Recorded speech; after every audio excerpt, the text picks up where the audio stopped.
সম্মানিত দিনী ভাই এবং বোন, সুশান্ত সিং আমরা অনেকেই নাম শুনে থাকব।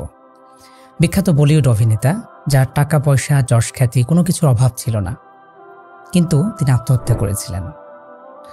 2013 সালের 24 মার্চ ঢাকার মোহাম্মদপুর নিজ ফ্ল্যাটে সোমাইয়া আজগর রাহা, লাক্স তারকা, তিনি আত্মহত্যা করেছিলেন। এই তো কিছুদিন আগে গায়ক সাদিও আত্মহত্যা করেছেন। আমরা প্রতিদিনই খবরের কাগজে এরকম বিখ্যাত সেলিব্রিটি বা তারকাদের আত্মহত্যার খবর দেখতে পাই। বাংলাদেশের কোথাও না কোথাও এ ধরনের ঘটনা ঘটে থাকে। প্রশ্ন হলো, কেন এই আত্মহনন বা নিজেকে কেন এভাবে ধ্বংসের দিকে ঠেলে দেয়া? সাইকোলজিস্টরা বলছেন, আত্মহত্যার পেছনে মূল কারণ হলো মানসিক অশান্তি।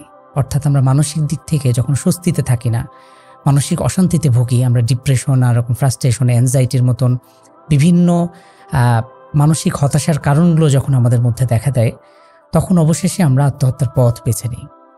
দর্শক, আজকের ভিডিওটিতে আমরা মানসিকভাবে প্রশান্ত থাকার 5টি টিপস আপনাদের সাথে শেয়ার করব। তবে তার আগে বলে নিই, যারা আত্মহত্যা করে বা নিজেদেরকে এভাবে ধ্বংসের দিকে ঠেলে দেয়, তারা কখনোই আমাদের হিরো নয় বা তাদেরকে ভালো চোখে দেখারও সুযোগ নেই। মূলত তারা লুজার, তারা নিজেদেরকে ধ্বংসকারী, তারা কাপুরুষ এবং ভীরু। মানসিক অশান্তি বা আমরা যখনই অস্বস্তিতে পড়ে যাই, সাহস হারাবার কিছু নেই। আমাদেরকে অবশ্যই অটল অবিচল থাকতে হবে, সাহসের সাথে যে কোনো পরিস্থিতি মোকাবেলা করতে হবে। চলুন তাহলে টিপসগুলো শেয়ার করি। টিপস নাম্বার 1, প্রথমেই আমাদের সাধ্যের নাগালের বাইরে যা কিছু রয়েছে এগুলোকে বাদ দিতে হবে। অর্থাৎ আমাদের চলার পথে অনেক কিছুই আমরা চাই, কামনা করি, এই জিনিস বা সেই জিনিস থাকলে মনে হয় অনেক ভালো হতো, কিন্তু দেখতে হবে যে আদৌ সেই বিষয়টি আমার সাধ্যের নাগালের মধ্যে আছে কিনা। যদি আমার সাধ্যে কুলোয়, তাহলে আমি চাইলেই সেই জিনিসটি অথবা আমার পারিপার্শ্বিক পরিস্থিতি পরিবর্তন করতে পারি, চেঞ্জ করতে পারি। কিন্তু যদি একান্তই সাধ্যের বাইরে হয়, তাহলে বিষয়টি একবারেই ছেড়ে দিন। আমাদের অসংখ্য চিন্তা বা এ ধরনের মানসিক উদ্বেগ কোনো সমস্যার সমাধান এনে দেবে না। আমাদেরকে বুঝতে হবে যে এই যে বিষয়টি আদৌ কতটুকু জরুরি। যদি সাধ্যের নাগালের বাইরে হয়, তাহলে জাস্ট আপনি ছেড়ে দিন, লেট ইট গো। দ্বিতীয় টিপস হলো, মানুষের কটু কথা, সমালোচনা অথবা ব্যাড কমেন্টস সহজভাবে নিতে শিখুন। অর্থাৎ আমাদের চারপাশে এমন কিছু মানুষ আছে যারা সবসময় অন্যের পেছনে লেগে থাকে। অন্যের খারাপ গুণগুলো অথবা মানুষের সমালোচনা, গীবত, শিকায়েত, এই বিষয়গুলোতে আপনি খুব বেশি যদি মনোযোগী হয়ে ওঠেন, তাহলে আমাদের আত্মবিশ্বাস হারিয়ে ফেলতে পারি এবং আমরা খুব লো ফিল করব। আল্লাহ সুবহানাহু ওয়া তাআলা কোরআন কারীমে ইরশাদ করছেন, ওয়াজআলনা বা'দাকুম লিবা'দিন ফিতনা, আমি তোমাদের একে অপরকে ফিতনা হিসেবে, পরীক্ষার বস্তু হিসেবে তৈরি করেছি। আতাসবিরুন, তোমরা কি সবর করবে না বা ধৈর্য ধরবে না? ওয়া কানা রাব্বুকা বাসীরা, নিশ্চয়ই তোমার রব, তিনি দেখছেন, সবকিছুই দেখছেন, অবলোকন করছেন। আমাদের চারপাশে এই ধরনের টক্সিক পিপল ছড়িয়ে ছিটিয়ে আছে। সুতরাং তাদের এই সকল ব্যাড কমেন্টস অথবা তাদের যে সমালোচনা, এসবের দিকে খুব বেশি মনোযোগী হবার কোনো কারণ নেই। আমরা আমাদের লক্ষ্যে, আমাদের গন্তব্যে অবিচল থাকতে হবে এবং অবশ্যই সবরের সাথে। আল্লাহ সুবহানাহু ওয়া তাআলা দেখতে চান আমরা কতটুকু ধৈর্য ধারণ করতে পারি এবং সবরের সাথে থাকতে পারি। আল্লাহ সুবহানাহু ওয়া তাআলা সবরকারীকে, ধৈর্যশীলকে ভালোবাসেন। ইন্নাল্লাহা মা'আস সাবিরিন। তৃতীয় টিপস হলো, যখন আপনি খুব খারাপ সময় অতিবাহিত করবেন বা মানসিক অবসাদগ্রস্ততার সময়, ঘরবন্দি না থেকে আপনি বেরিয়ে আসুন। যথাসাধ্য মানুষের উপকার করার চেষ্টা করুন।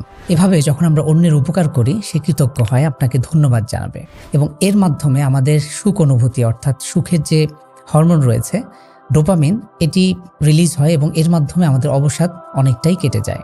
দর্শক, আমরা একজন মুসলিম হিসেবে আমাদের করণীয় হলো অন্যের পাশে থাকা, অন্যের উপকারের যতটা সম্ভব নিজেদেরকে নিবেদিত রাখা। আর এভাবেই কৃতজ্ঞতার দেওয়া নেওয়ার মাধ্যমেই আমরা ভালো থাকতে পারি, সুখী থাকতে পারি। মুসলিম মাত্রই আমরা অন্যের জন্য কাজ করব এবং বৃহত্তর মুসলিম উম্মার স্বার্থে কাজ করব। আপনি লক্ষ্য রাখুন, আপনার ছোট বড় যে কোনো কন্ট্রিবিউশন যেন মুসলিম উম্মার কল্যাণে নিবেদিত হয় এবং আমরা যেন মুসলিমদের জন্য, উম্মার জন্য কাজ করতে পারি। চতুর্থ টিপস হলো, আপনার যখন মন খারাপ থাকে তখন ডিভাইস থেকে দূরে থাকুন, অর্থাৎ ডিভাইস ডিটক্স করুন। স্বাভাবিকভাবে আমাদের যখন মন খারাপ থাকে তখন আমরা আরও বেশি ডিভাইসে ডুব দিই।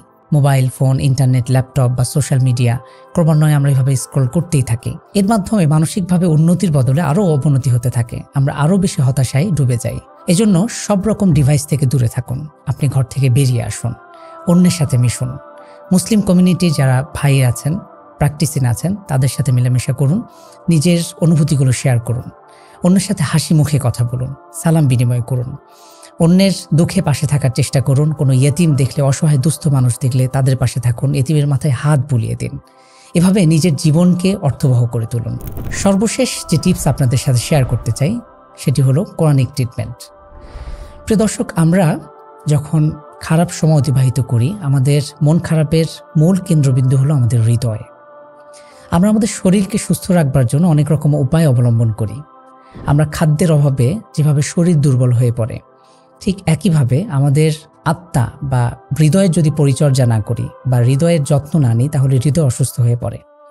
এজন্য আমাদের হৃদয়কে সুস্থ রাখতে শরীরের যেভাবে খাদ্য প্রয়োজন, হৃদয়ের খাদ্য হিসেবে আমরা কোরআন কারিমের ট্রিটমেন্ট নিতে পারি।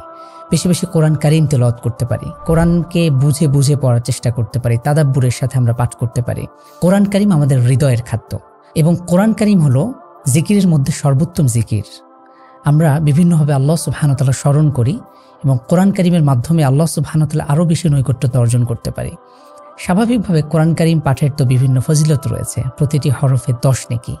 কোরআন কারিম যদি বুঝে পড়তে পারি, তাদাব্বুরের সাথে পাঠ করতে পারি, তাহলে আরও বেশি ফজিলত রয়েছে। আল্লাহ সুবহানাহু ওয়া তাআলা ইরশাদ করেছেন, আলা বিযিকরিল্লাহি তাতমাইন্নুল কুলুব, জেনে রাখো আল্লাহর জিকিরের মাধ্যমেই অন্তর প্রশান্ত হয়। সুতরাং আমরা বেশি বেশি জিকির করতে পারি এবং আমাদের হৃদয়কে, আমাদের আত্মাকে পরিশুদ্ধ করার চেষ্টা করতে পারি ইনশাআল্লাহ। এই ছিল আমাদের 5টি টিপস। আল্লাহ সুবহানাহু ওয়া তাআলা আমাদের সবাইকে মানসিকভাবে প্রশান্ত থাকার তৌফিক দান করুন।